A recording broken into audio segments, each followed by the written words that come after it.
Hello and welcome back to Sideline Stories Season 2, Episode 8. Today we have a very special guest coming from the National Football League. She is the Vice President of Global Brand and Consumer Marketing, Sarah Bishop. How are we doing today, Sarah? Great. Thank you. Thank you for having me. I'm excited to be here. Of course. Thank you for coming on. So I just wanted to jump into the beginning of your career. What ultimately inspired you to get into marketing? Great question. I went into college not really knowing what profession I wanted to get into, but I knew that I loved using the creative part of my brain. As I took more business and marketing classes, I really also just started to love the storytelling aspect of marketing. And so when I was in college, I did a couple different internships, both in the technology industry, but got to sort of learn how storytelling shows up in different ways, and kind of got bit by the bug. And then when I graduated, got my first real job out of college working for Mattel on like the Barbie brand and Polly Pocket and Disney Princess and everything that is sort of like a little girl's dream. So got a good amount of experience in that first job to solidify the fact that marketing and storytelling and being able to connect with people, kind of like through humanity, was something that really interested me. That's awesome. And so working on projects like or brands like Barbie and Disney Princess, excuse me. How did that shape your understanding kind of on you were saying of brand storytelling? Like how did that ultimately lead you to, your next role? Yeah, I mean, I think that the interesting thing in my first few jobs in marketing that I learned was figuring out ultimately how to be a really great salesperson by first sort of like orienting yourself on who your target audience is, who's your consumer, who's your fan, and what makes them tick both behaviorally but also emotionally. And so, when I was at Mattel, a lot of that was marketing to parents as well as kids. And it was wild listening to like 60-year-old salesmen talk about the best Barbie that they had seen in years. So that was a really funny experience. But it really made me interested in, getting more involved in understanding how different brands across different industries craft narratives that feel unique, but at the same time, really targeted. So from there, I actually decided to go and get my master's degree in media and communications, and I moved over to Europe to do that. And so spent a year at the London School of Economics, really kind of learning more about media and communications with now marketing applicable experience. And when I graduated there, got a job at Turner Broadcasting, based in London, but working on markets in Africa and the Middle East for like Cartoon Network and CNN, and that was, taking my love of storytelling and also an interest in general passion in traveling and global business, and taking that to a new level as I was kind of thrown into needing to figure out how you connect with different consumers across cultures and across borders, and also try to craft narratives that feel like they resonate with such a diverse group of fans. So, ended up doing that for a couple of years, and then moved back home. Canadian originally, moved back home to Toronto and spent, really the formative years of my career, I would call them, in consumer packaged goods marketing for Coca-Cola, which was kind of a masterclass in and of itself in storytelling and marketing. I'm sure, yeah, you learned a lot from Coca-Cola. So kind of going back to your, studying abroad over in Europe, how did that impact the way that you look? How did global experiences influence your approach to marketing and the way you look at media and communications? I think it was hugely influential. And it's funny, I have a 21-year-old stepson who is finishing his last year at Syracuse right now, who just got back from his study abroad.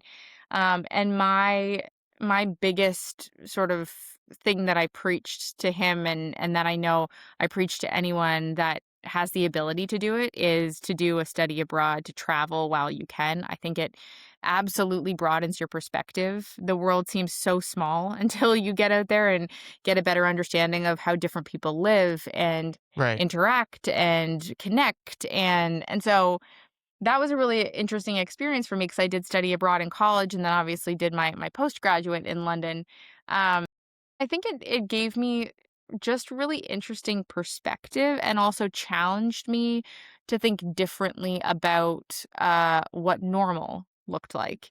I come from a suburb of Toronto and had always grown up sort of with that as my frame of reference. So I think being able to, interact with more diverse cultures and get a better understanding of how those cultures also are consuming media, and also just like purchasing different brands and getting involved with different brands on a more personal level was something that really opened my mind up, and I think it helped inform then how I moved forward with the type of marketer that I became. And so from, you're working with a lot of corporate entities, and then you moved into sports. So you ended up working for the New York City Football Club. Could you tell me what kind of inspired that move for you?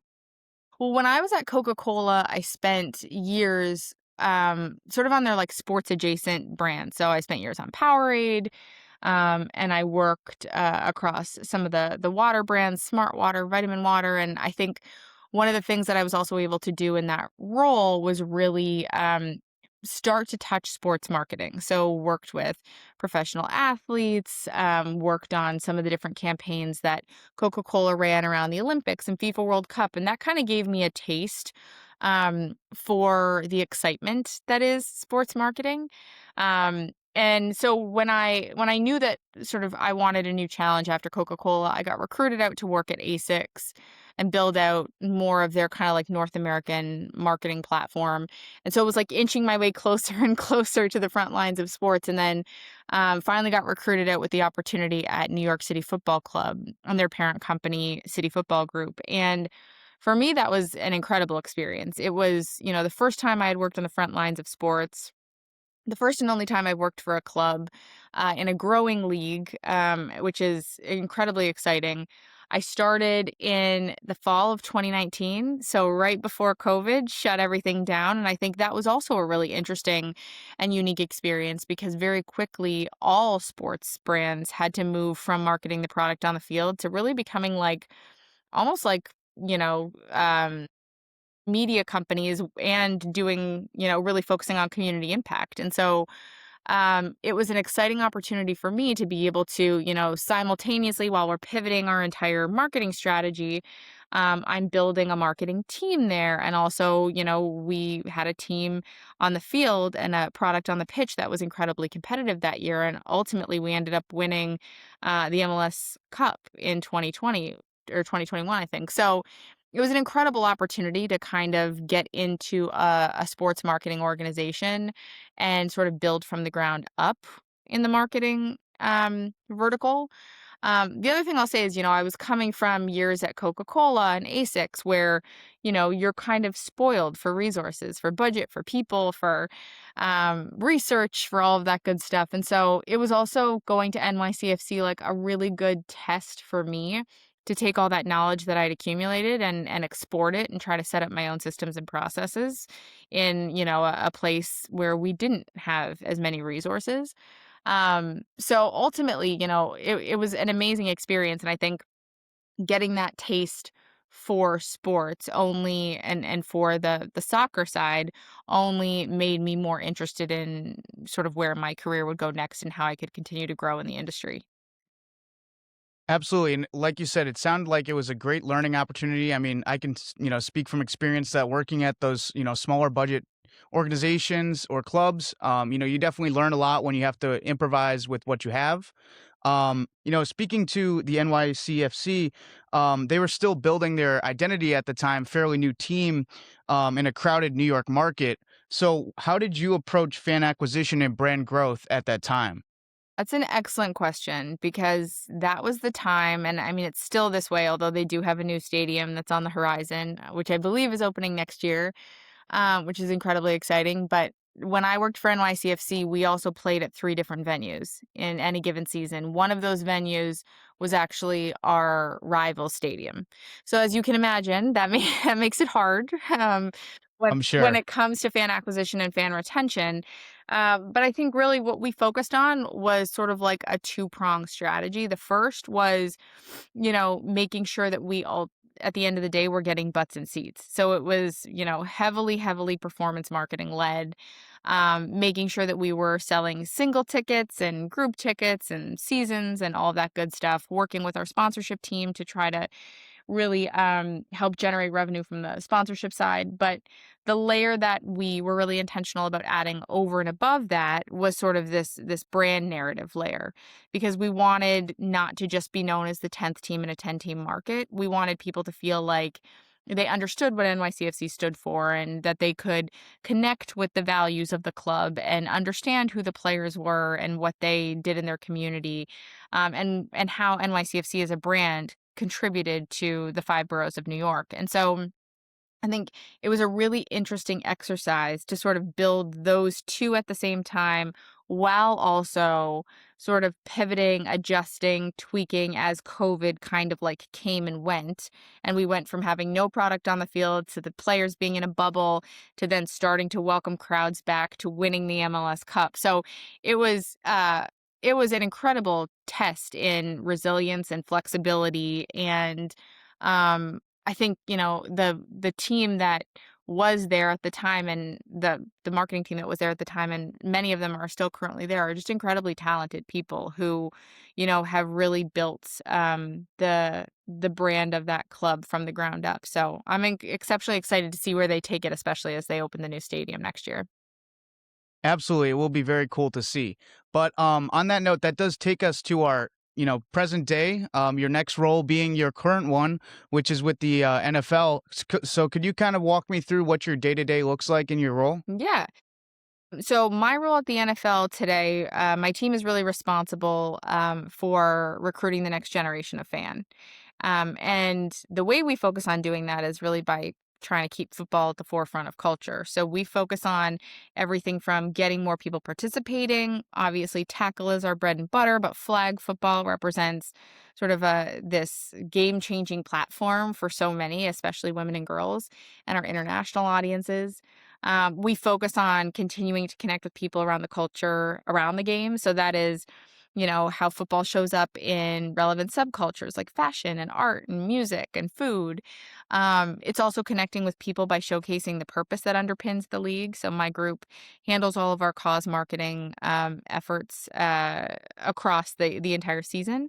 And then the final piece of it is giving people more ways to experience the game outside of just a traditional broadcast. So, alternative broadcasts, highlights, different clips that connect football to culture and help educate people about the game, the players, and the teams is sort of all what my world encompasses. And so a day to day, I get that means a day to day is can be very different. It can mean, one day working deeply on putting together a plan for the NFL Flag Championships, which, we're going into our third iteration of this coming summer. It's sort of the pinnacle of youth flag.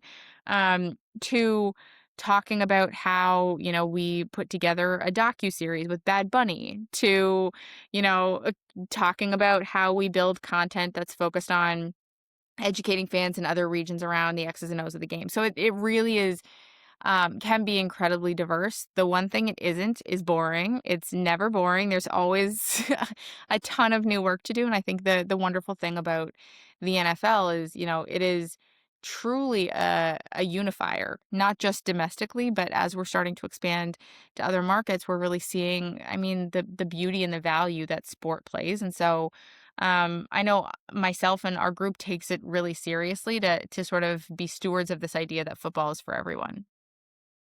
And I personally love football. I think football is for everyone. And that kind of leads into my next question, which is talking about, the expansion of the NFL's markets globally. We're starting to see some moves in Europe, South America, and elsewhere. So where would you say is the biggest opportunity for the game to grow internationally? I think across all of our markets, there's still a ton of room for the game to grow. I mean, some markets like the UK have had NFL games and teams who have had established presence in the market for years, but there's, continued room to acquire more fans and deepen engagement with some of those fans. And so I think the job that the team does, or the thing that the team does really, really well as they're going into these markets for international games, is also not just looking at it as sort of a one-off weekend occurrence where the circus comes to town and then we pack up and leave. Both our NFL clubs that have rights within each of our individual international markets, and then the NFL itself are really focused on how we build a meaningful and lasting connection with fans in all of these markets, and also, aim to sort of leave a legacy behind as we're showing up with games. And that could mean, getting more kids involved in flag football or building fields or things like that. But I think the team has been really, really intentional about how they're looking to scale. So, I think there's room in all of our markets, from the more established international markets like a UK or even like a Canada or Mexico, that obviously have fandom that is bred more naturally because they are neighbors of the US, and many of those fans have grown up watching games. To then the very real challenge to continue to acquire and to start to acquire fans in some of these regions where American football, is not a sport that they grow up with, like the Brazils of the world. So I think, all that to say that we're very much focused on how we look to continue to acquire fans in all these markets, deepen that connection, and do so really through this lens of being culturally relevant, to make sure that we are um, best understanding the nuances of all the markets as a way to connect authentically with consumers and fans who are there. Absolutely. And that kind of leads into my next question, which is what goes into building campaigns that both resonate with diehard fans that, are currently watching the product, enjoy the product, but then also new audiences? Like you mentioned, you're looking to expand the brand. How do you kind of play to both sides at the same time? Think it depends on the campaign, to be totally honest. I think about a lot of the work that we do for the cause campaigns that we have. And we did a cause campaign for the Super Bowl last year that was called Somebody. And our target audience was, new fans, but we didn't want to alienate our core NFL fans. And I think the thing that we have sort of cracked the code on, that we've done really well, that helps us sort of speak to each of those audiences in sort of a similar way, is really making sure that our work is anchored in humanity, and it's anchored in sort of like emotion and purpose. And so, the idea behind that campaign was, how do we showcase the objective ultimately was, how do we showcase the work that the NFL has done in the community with so many wonderful youth organizations.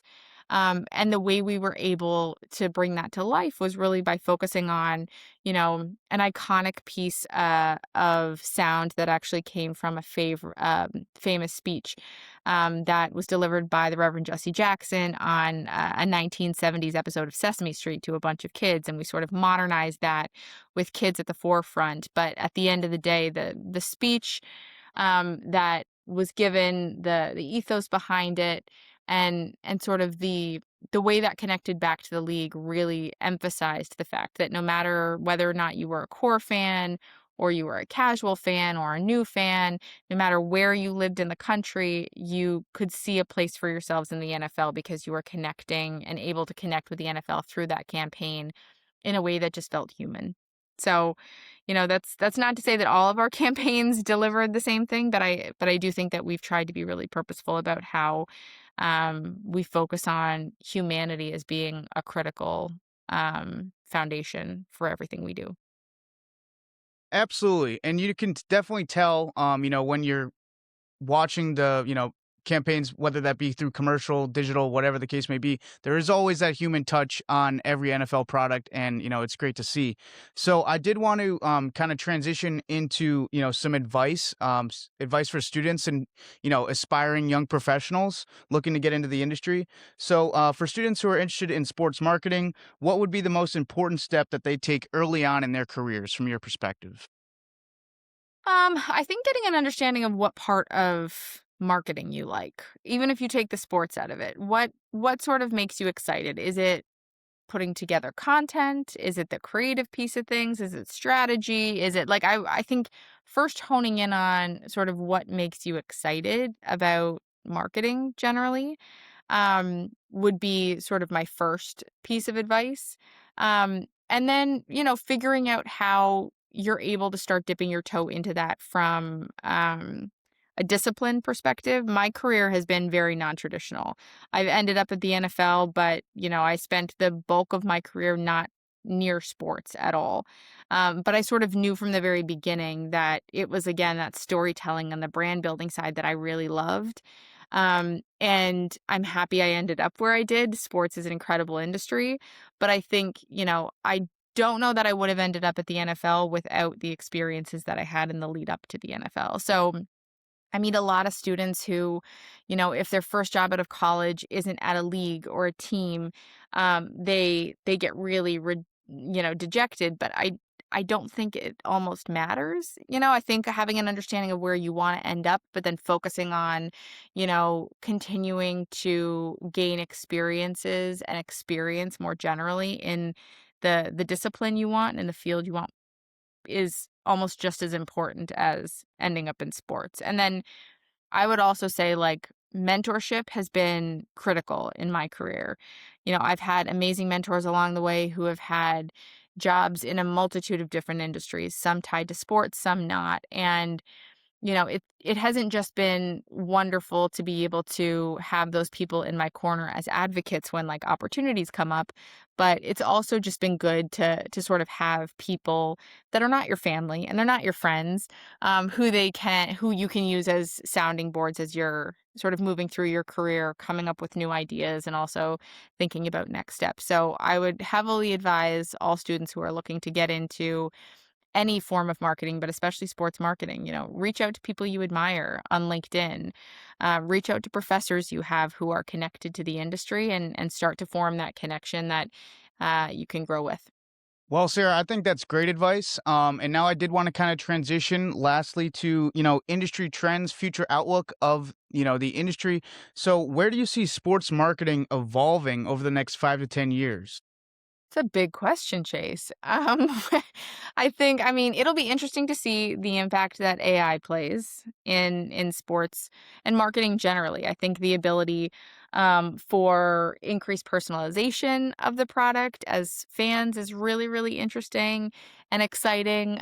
It'll be interesting to see what AI brings into sports marketing specifically, and what that means for, image and likeness, the name, image and likeness, and all that good stuff. But I also think that there's, again, this could just be me. I do think with this new generation of fans that are starting to come up, there is like a new and increased value being placed on things that I think we've become nostalgic for, right? Like in real life events and community and belonging, we've become so isolated staring into our phones all day that I think the one thing that sports is makes sports really special is that it really does encourage sort of getting together as a community in real life. And so I continue to be interested to see how across leagues and teams and new sports that are evolving, how, they continue to emphasize the in real life community piece of all of that. Absolutely. And, I just wanted to ask quickly, this is kind of off topic, but do you believe that there could be a NFL franchise outside of the United States eventually, or is that kind of beyond the logistics? Above my pay grade, Chase. That's a question for the commissioner. I think the beauty of the model that has been established right now is, there's all these amazing markets around the world that are being able to be introduced to the game, not just through what they're able to witness on broadcast, but in real life as the games are touching down in their home markets. So whether or not that it becomes at some point in the future an established franchise or continues to be, games that are played in regular season that mean something and count for something in some of these international markets as a way to introduce and educate people on football, I think, it'll fans won't be disappointed either way. Absolutely. Well, that's all for me in regards to questions. Is there anything you wanted to lead off with, or I don't think so. I think, I'm really excited to see also where the next generation of marketers kind of take sports. Obviously, this is a creator generation, and there's a lot of people who, like yourself, who are sort of coming out of their undergraduate or postgraduate education, having built a following and interpreting sports through their own experiences. And so I'm really excited to see where the next generation takes it. absolutely? Well, Sarah, thank you so much for coming on the show. Definitely lots to look forward to when it comes to marketing in regards to the NFL, the growth of the league, and plenty of all of that. But I did want to say thank you so much for your time. Really appreciate you coming on. And yeah, that's been it for episode 8 of Sideline Stories. Thank you. Thanks for having me.